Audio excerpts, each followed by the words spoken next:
yapping at my sister. Or not,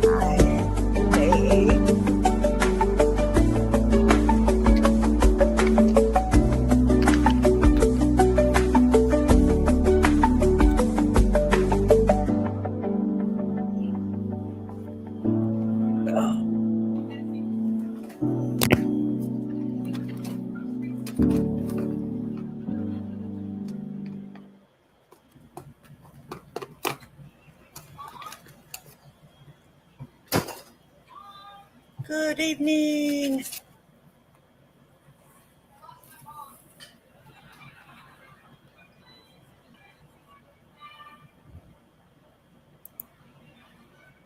Not very coordinated today. Thank you, sis.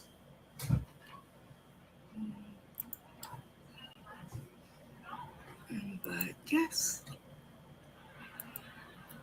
Copy. Paste.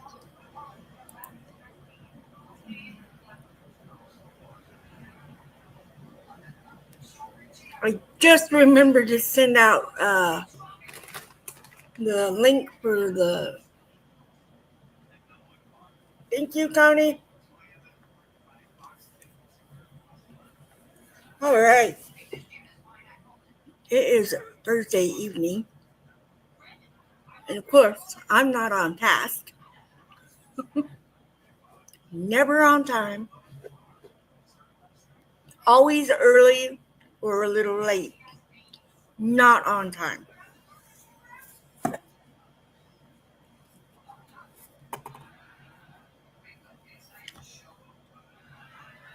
So, I'm Sandra and I'm an alcoholic. And please be mindful of the people in the comments, in the chats. Just because they're here does not make them the alcoholic. They might be here to support my channel or find ways to help a family member or a friend how to get sober, and also how they may be able to learn of ways to help this sober person, help that person understand what the sober person is going through, and ways on how to navigate around those new parts of life, because it's going to be very different from what you're used to. Anyways, let's go ahead and say the Serenity Prayer and get into the meeting.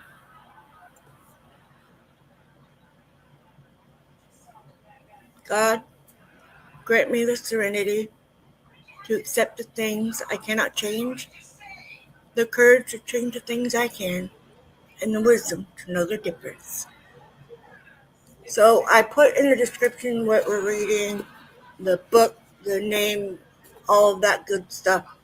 We are in the 12 Steps and 12 Traditions book. I think after this time of reading this one, I'm going to start reading The Great Mind. So I will have to figure out how to do both chats on the Chromebook and be able to do The Great Mind off of my phone. I will work on that and figure it out in the meantime. But if you're looking for the steps and traditions and you just want to know the short form, they're in the front of the book. That's where I've always got mine, but I know them mostly by heart. Sometimes I get them all intertwined to each other, but it works. Anyways. Again, like I said, I'm Sandra and I'm an alcoholic. 1, we admitted we're powerless over alcohol, that our lives had become unmanageable. 2, came to believe that a power greater than ourselves could restore us to sanity. 3, made a decision to turn our will and our lives over the care of God as we understood Him. 4, made a searching and fearless moral inventory of ourselves.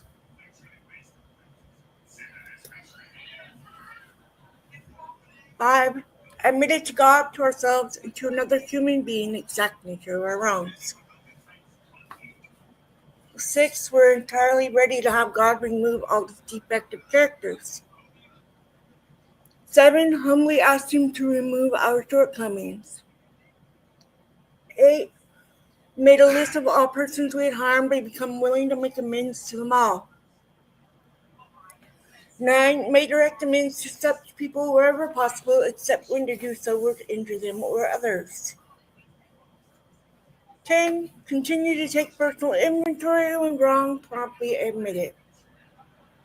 11, sought through prayer and meditation to improve our conscious contact with God as we understood Him, praying only for knowledge of His will for us and the power to carry that out. And 12, having had a spiritual awakening as a result of these steps, we tried to carry this message to alcoholics and to practice these principles in all our affairs. We are on step 2 in the 12 Traditions book. Step 2, came to believe that a power greater than ourselves could restore us to sanity.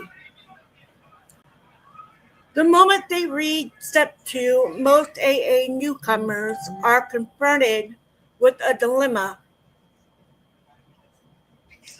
sometimes a serious one. How often have we heard them cry out, "Look what you people have done to us. You have convinced us that we are alcoholics and that our lives are unmanageable. Having reduced us to a state of absolute helplessness, you now declare that none but a higher power can remove our obsession. Some of us won't believe in God, others can't, and still others who do believe that God exists have no faith whatever He will perform this miracle. Yes, you got us over the barrel, all right, but where do we go from here?" Let's look first at the case of the one who says he won't believe, the belligerent one. He is in a state of mind which can be described as a savage. His whole philosophy of life, in which he so gloried, is threatened. It's bad enough, he thinks, to admit alcohol has him down for keeps, but now, still smarting from that admission, he is faced with something really impossible. How he does cherish the thought that men risen so majestically from a single cell in the primordial ooze is the spearhead of evolution, and therefore the only God that his universe knows. Must he renounce all this to save himself?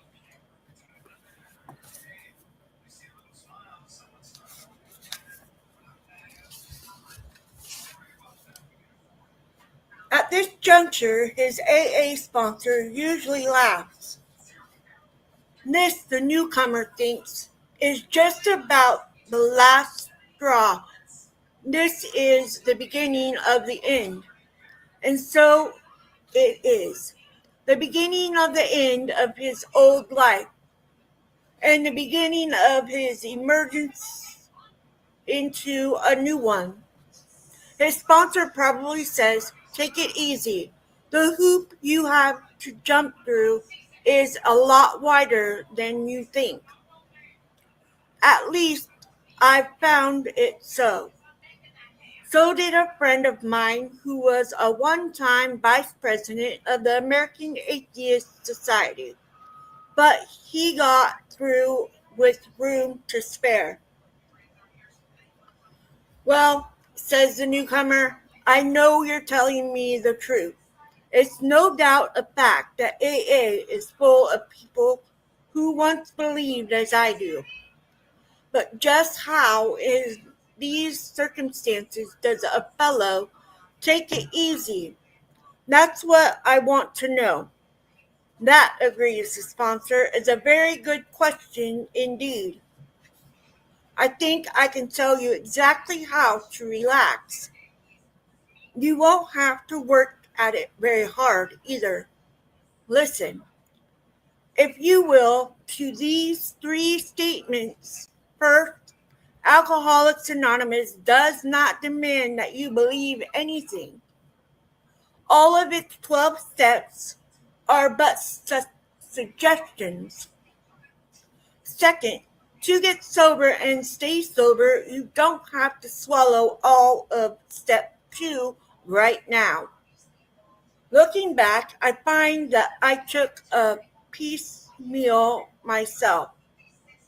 Third, all you really need is a truly open mind.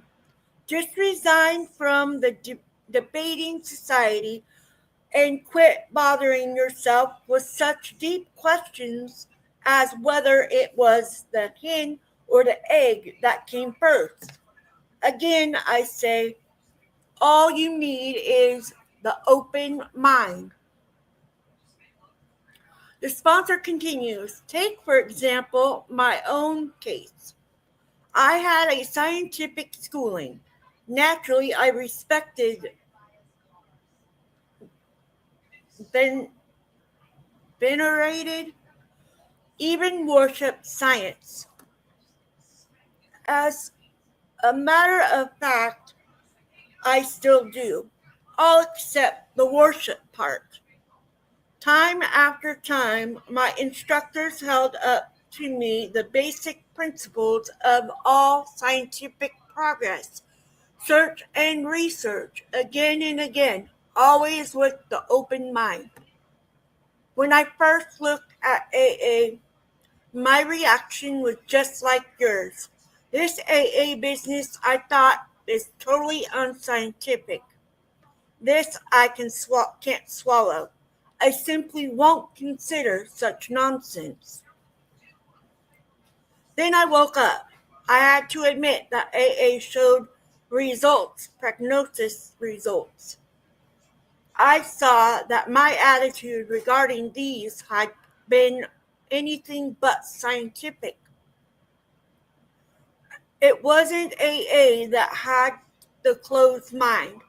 It was me. The minute I stopped arguing, I could begin to see and feel. Right there, step 2 gently and very gradually began to infiltrate infiltrate my life. I can't say upon what occasion or upon what day I came to believe in a power greater than myself, but I certainly have that belief now. To acquire it, I had only to stop fighting and practice the rest of the AA program as enthusiastically as I could. This is only one man's opinion based on his own experience, of course. I must quickly assure you that AA's tread innumerable paths in their quest for faith. If you don't care for the one I've suggested, you'll be sure to discover one that suits if only you look and listen. Many a man like you has begun to solve the problem by the method of substitution. You can, if you wish, make AA itself your higher power. Here's a very large group of people who have solved their alcohol problem.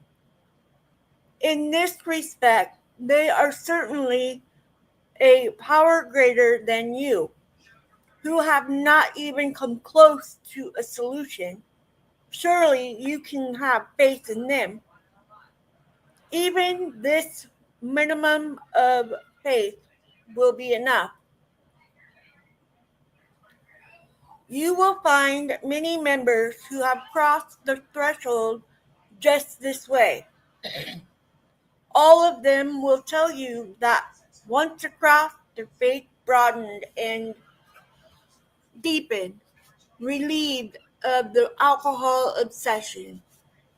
Their lives unaccountably transformed. They came to believe in a higher power, and most of them began to talk to God. Consider next the plight of those who once had faith but have lost it. There will be those who have drifted into indifference, those filled with self-sufficiency who have cut themselves off, those who have become prejudiced against religion, and those who are downright defiant because God had failed to fulfill their demands. Can AA experience tell all these they may still be a faith that works? Sometimes AA comes harder to those who have lost or rejected faith than to those who never had any faith at all. For they think they have tried faith and found it wanting. They have tried the way of faith and the way of no faith. Since both ways have proved bitterly disappointing, they have concluded there is no place whatever for them to go. The roadblocks of indifference, fancied self-sufficiency, prejudice, and defiance often prove more solid and formidable for these people than any erected by the unconvinced agnostics or even the militant atheists. Religion says the existence of God can be proved. The agnostics say it can't be proved. And the atheist claims proof of the non-existence of God. Obviously, the dilemma of the wanderer from faith is that of profound confusion. He thinks himself lost to the comfort of any conviction at all. He cannot attain in even a small degree the assurance of the believer, the agnostic, or the atheist. He is the bewildered one. Any number of AAs can say to the drifter, yes, we were diverted from our childhood faith too. The overconfidence of youth was too much for us. Of course, we were glad that good home and religious training had given us certain values. We were still sure that we ought to be fairly honest, tolerant, and just, that we ought to be ambitious and hardworking. We became convinced that such simple rules of fair play and decency would be enough. As material success founded upon no more than these ordinary attributes began to come to us, we felt we were winning at the game of life. This was exhilarating, and it made us happy. Why should we be bothered with technical abstractions and religious duties, or with the state of our souls here or hereafter? The here and now was good enough for us. The will to win would carry us through, but then alcohol began to have its way with us.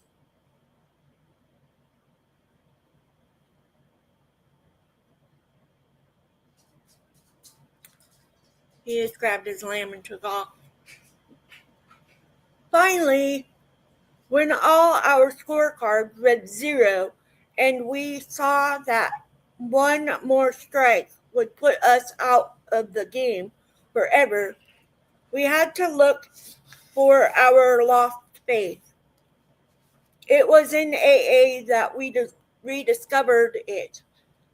And so can you. Now we come to another kind of problem. The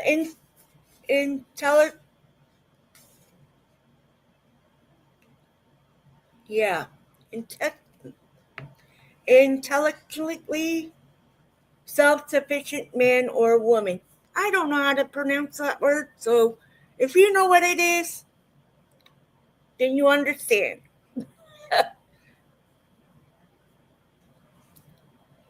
To these, many AAs can say, yes, we were like you, far too smart for our own good. We love to have people call us precocious. We use our education to blow ourselves up into prideful balloons. Though we were careful to hide this from others, secretly we felt we could float above the rest of the folks on our brain power alone.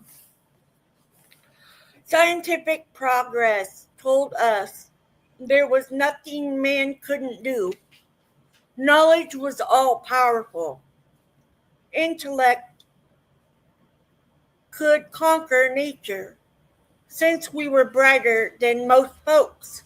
So we thought the spoils of victory would be ours for the thinking. The God of intellect displaced the God of our fathers. But again, John Barleycorn had other ideas. We who had won so handsomely in a walk turned into all-time losers. We saw that we had to reconsider or die. We found many of AA who once thought as we did. They helped us to get down to our right size. By their example, they showed us that humility and intellect could be compatible, provided we placed humility first. When we began to do that, we received the gift of faith, a faith which works. Faith is for you too. Another crowd of AA says, we were plumb disgusted with religion and all its works. The Bible, we said, was full of nonsense. We could cite the chapter and verse, and we couldn't see the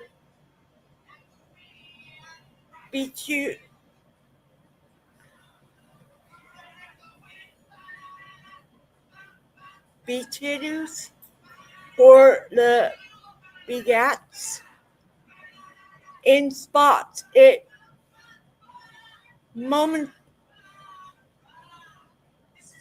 morality was impossibly good. In others, it seemed impossibly bad. But it was the morality of the religionists themselves that really got us down. We gloated over a hypocrisy, bigotry, and crushing self-righteousness that clung to so many believers, even in their Sunday bests. How we loved to shout the damaging fact that millions of the good men of religion were still killing one another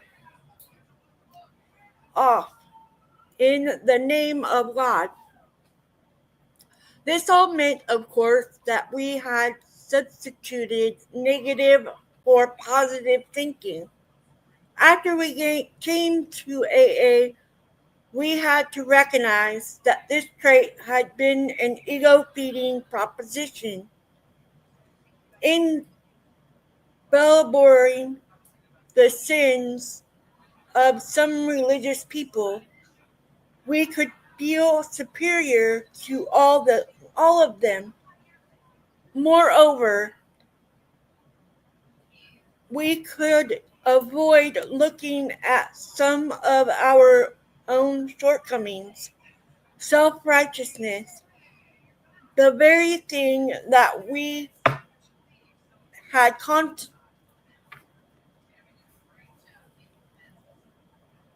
contemptuously condemned in others, was our own besetting evil. This phony form of respectability was our undoing, so far as faith was concerned, but finally driven to AA.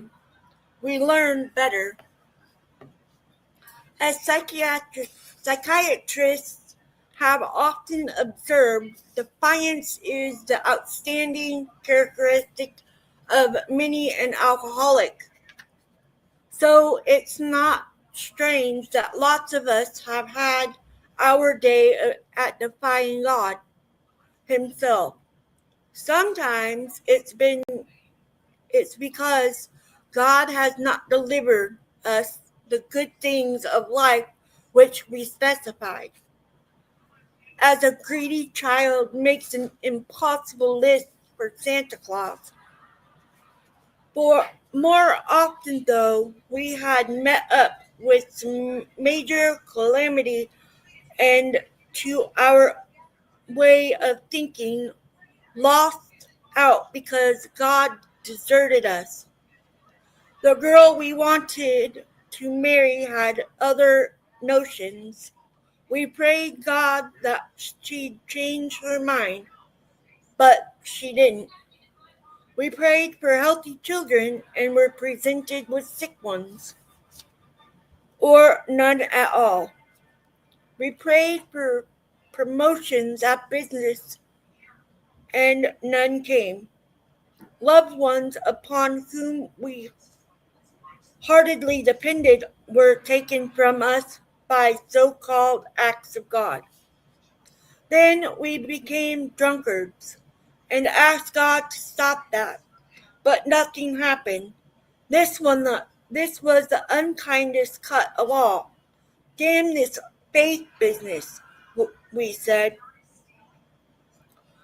When we entered AA, the fallacy of our defiance was revealed.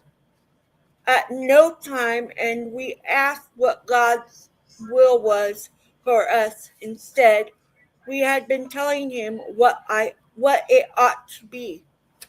No man we saw could believe in God and defy Him. Defy Him too. Belief meant reliance, not defiance. In the AA, we saw the fruits of the belief. Men and women spared from alcohol's final catastrophe.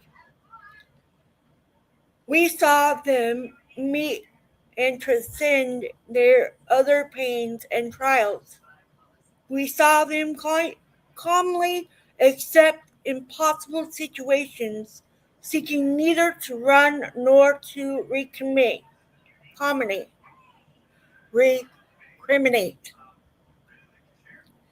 This was not only faith, it was faith that worked under all conditions. We soon concluded that whatever price in humility we must pay, we would pay. Now let's take the guy full of faith but still reeking of alcohol. He believes he is devout. His religious observance is scrumptious,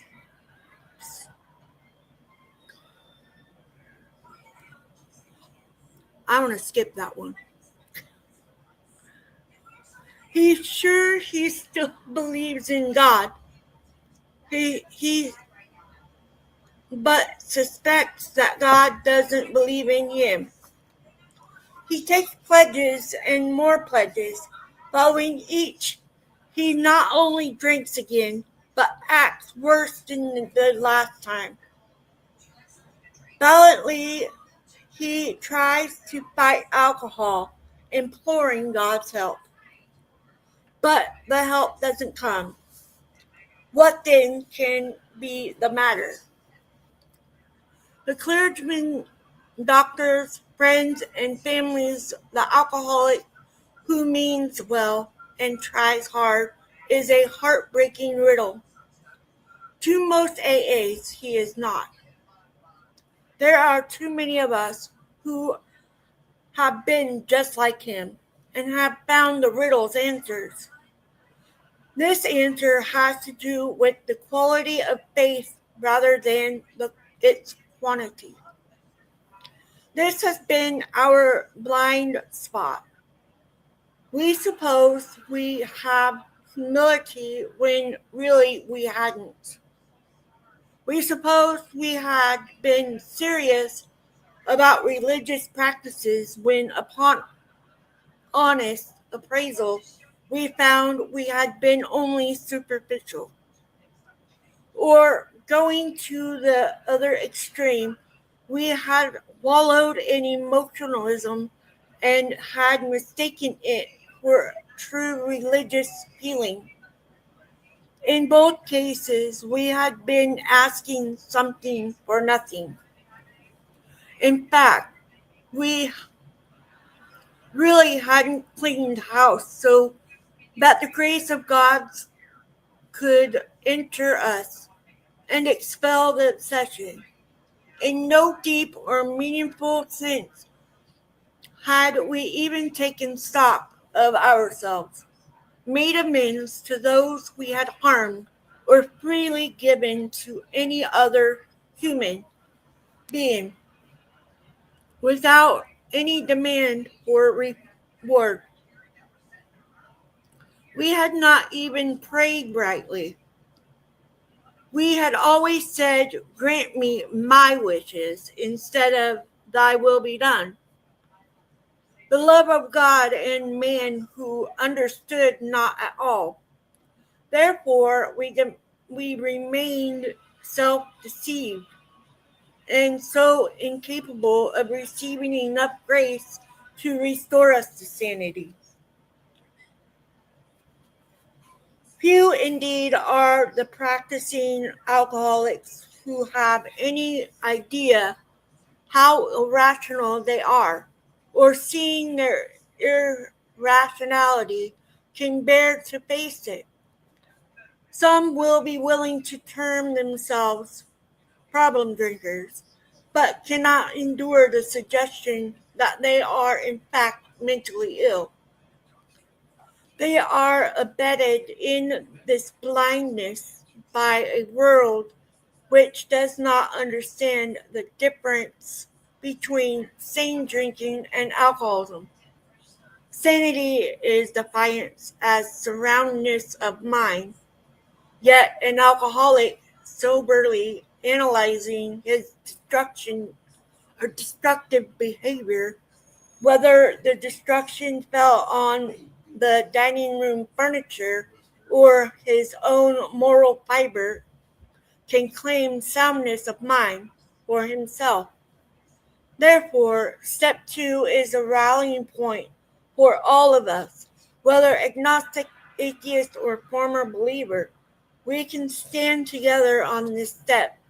Try or True humility and an open mind can lead us to faith. And every AA meeting is an assurance that God will restore us to sanity if we rightly relate ourselves to Him. Well, first time I read this one, mind you, I was still going, I had just started AA, so I don't remember how far into meetings I had gotten before we read this one. It's been 11 years. But I can relate to it because I believe in something, but when I was a teenager, I was a little bit religious, just a little bit. After my oldest son was born, I got a little more religious, kind of, because my grandmother, we called her Nanny, but my grandmother wanted us to get baptized. And so I was like, all right, what's it going to hurt, you know? And then I didn't really go to church. The last thing I can't say the last thing because the last thing I did at church was, I think it was my nanny's funeral. Yeah, anyways, but I drank as a teenager. I liked how it made me feel. It made me feel invincible, and I had all the friends in the world. But really, they weren't my friends. They were just let me tag along, I guess. They were all adults. But so when I was drinking all the time, I was a very big binge drinker. I would go on weeks-long binges, and I would be drunk for days. And it was nonstop. And let me tell you, I don't miss that at all.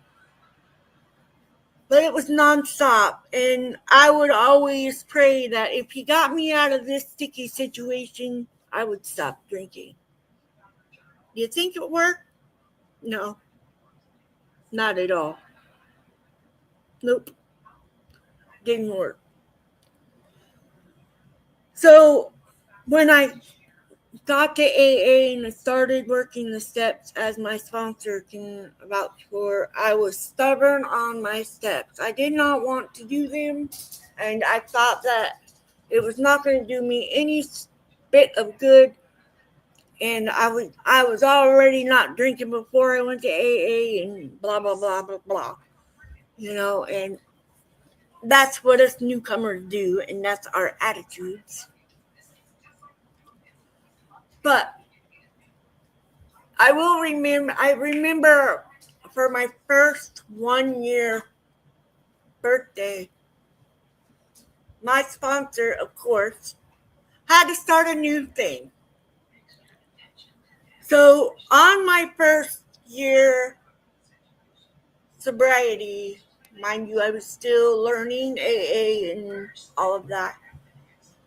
But for my first birthday in AA, she decided to say that whoever's birthday that meeting was, you know, if we don't celebrate birthdays until that day of or the next meeting after, but not before. So that one, I hadn't been in AA for a year yet, but I've been sober for a year. And she popped off with, oh, by the way, you're chairing this meeting. And I was like, what? No, I'm not. And she's like, yes, you are. Don't worry, I'll be right there. And so I chaired my first meeting. And then after that, I never really had a problem with chairing any other meetings. I mean, I just went to one back in November. And I hadn't been to a meeting for, I don't know how long. Like half a year. 6 months to a year, I think. But I chaired that meeting. And even in my beginning days of AA, I never got my 24-hour coin. I think I finally got that when I was 5. I think I was 5 when I got my 24-hour coin. But I did that on purpose because I wanted to make sure that I was not going to go and restart at 24 hours. And so I waited. And I remember also when I was first in there, I would say something of, I'm getting closer to that 1 year. And hopefully I can make it to that 1 year. Then I got to 18 months and I was like, I never thought I'd be here. And now I'm at 11 years and it's like, I just work it every day and live life to the best I can and staying sober and staying sane and helping others with theirs.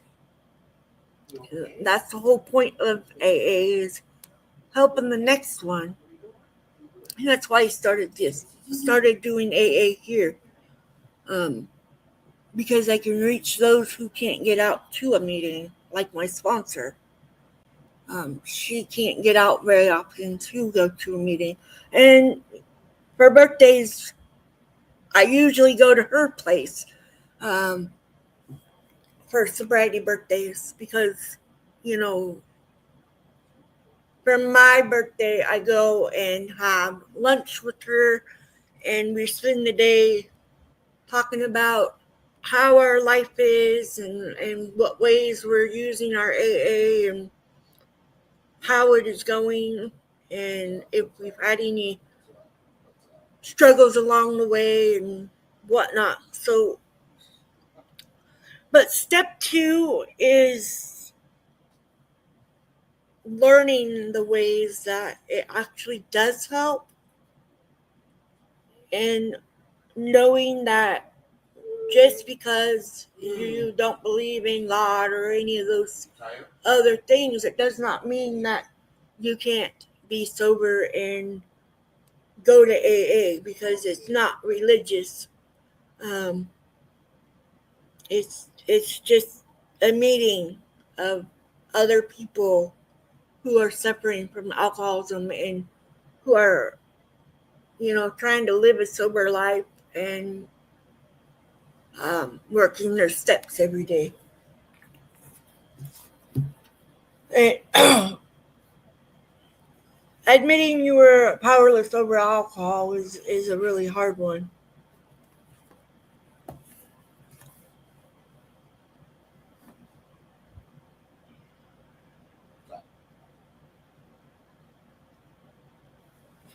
And when we encountered AA, the fallacy of our defiance was revealed. At no time had we asked what God's will was for us. Instead, we had been telling him what it ought to be. No man we saw could believe in God and defy him too. Belief meant reliance, not defiance. In AA, we saw the fruit of this belief. Men and women spared from alcohol's final catastrophe.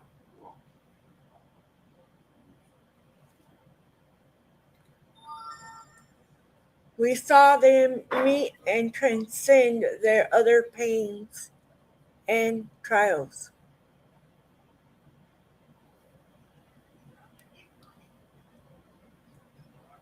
And we saw them calmly accept impossible situations, seeking neither to run nor to recriminate.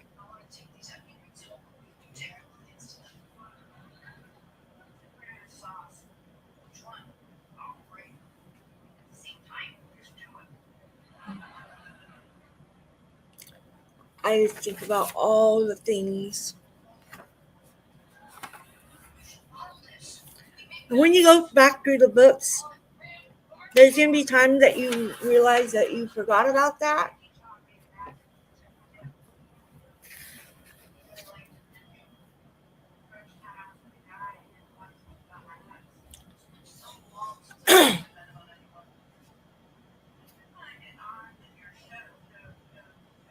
We soon concluded that whatever price in humility we must pay, we would pay.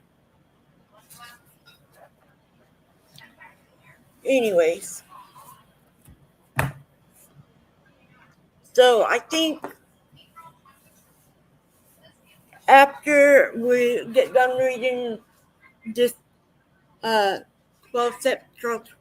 traditions this time, I'm going to figure out where I can get the grapevine. Maybe have it sent here because it's a magazine. Maybe I can get a subscription and have it come here, and maybe I could share it that way. But I don't know. I have friends that have gone back out and they have to redo all of it. And when I first got sober, I had those withdrawal dreams that we call the pink cloud. I had those dreams all the way up until I was 6, 5 or 6. I kept having those dreams that I went back out, and those were scary because every time I had that dream, I would be like, "No, I didn't." And it would scare me a lot that I did go out and drink when I hadn't. I haven't had one of those for a long time. Knock on wood. But you can make it. You just have to want it for you. You can't do it for somebody else because you can't do for somebody else what you can't do for yourself. And that's what I always tell all of my sponsees. And I have family members that I sponsor, kind of. You know, if they have an issue, they can call me. They know they can call me. I can help them out with whatever they're struggling with. And if I can't, then I ask my sponsor and I tell them what my sponsor says. And that's just the way AA works. Helping each other through those days that is not easy. But every day gets easier the longer you go. And every day is so worth it. But anyways, I think that's going to be a meeting for today. Been a long day. Been a long 2 weeks. Still on workman's comp. Go back to therapy tomorrow. I don't know. I think I'm going to see if they'll release me to go back to duty because sitting on a computer is rather boring. So maybe we shall see what happens. But anyways, I'm glad you guys are all here.